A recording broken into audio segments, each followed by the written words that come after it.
स्वाभिमानी शेतकरी संघटनेच्या वतीने पीक विमा कंपनी कार्यालयात ठिय्या आंदोलन करण्यात आलं होतं। कार्यालय कंपनीनं बंद केलं होतं, पण 2-3 तास बाहेर बसल्यानंतर ते मात्र हजर झाले।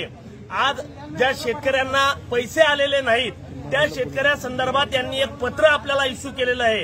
एक त्याच्या मताला आम्हाला 7-8 दिवस द्या, आपण म्हणतोय 10 तारीख घ्या फेब्रुवारीची, पण फेब्रुवारीच्या 10 पर्यंत जर आमच्या लोकांचे पैसे आले नाही तर मग मात्र आम्ही तुमच्या छाताडावर बसायला रेडी आहोत। तुम्ही कार्यालय जरी बंद केलं तर आम्ही मुंबईच्या एआयसी कार्यालयावर जाऊ।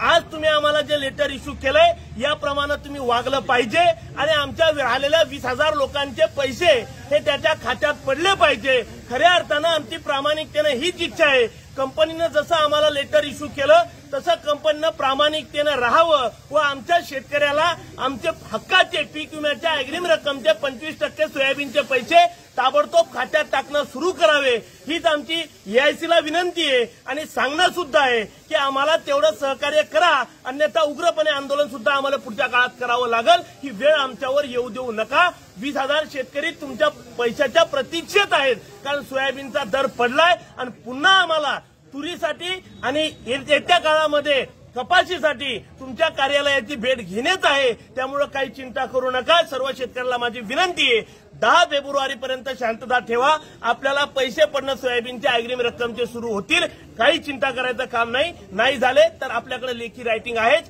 पुढच्या काळामध्ये काय करायचं ते आपण दिशा ठरवू।